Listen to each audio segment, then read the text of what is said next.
Retour d'automne Tonne. sur nos échanges matinaux Oui. de lecture. Ouais. Pour la capsule Capsule numéro 101. 101. Youpi! Alors, c'est moi qui commence? Ben, vas-y. OK.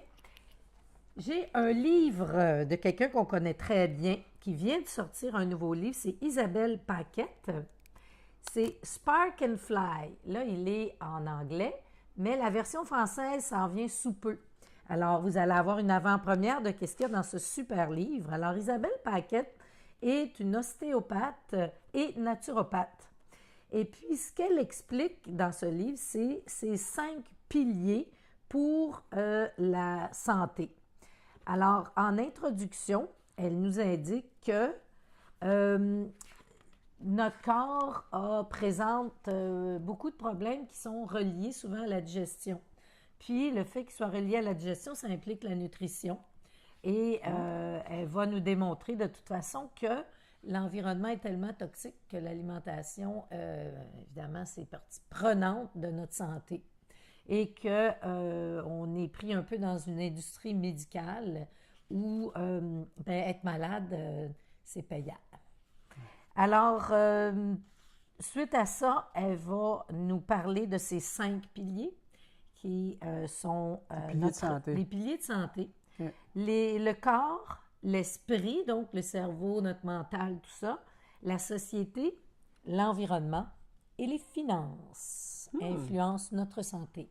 Alors, suite à la prochaine capsule pour le premier pilier, ça va être bon. Excellent. Et toi, mon amour, pour la capsule numéro 101? Moi, la capsule 101, j'attaque avaler le crapaud.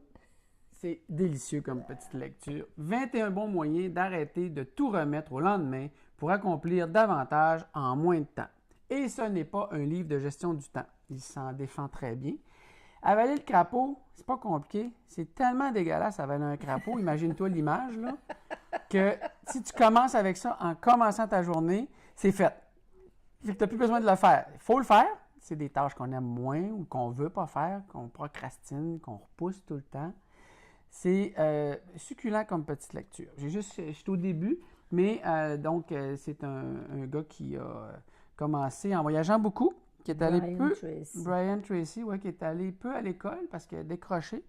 Puis après ça, il est revenu tranquillement après des années de voyage dans 80 pays. Et finalement, il est retourné à l'école et il a fini par apprendre à travailler puis à faire ce qu'il voulait. Et c'est un conférencier de renom. Donc, avaler le crapaud, ça va être vraiment intéressant. C'est vraiment 21 trucs pour éviter de procrastiner. C'est ça qui va être ma prochaine lecture. Sur ce, on entame notre journée et on vous dit à demain!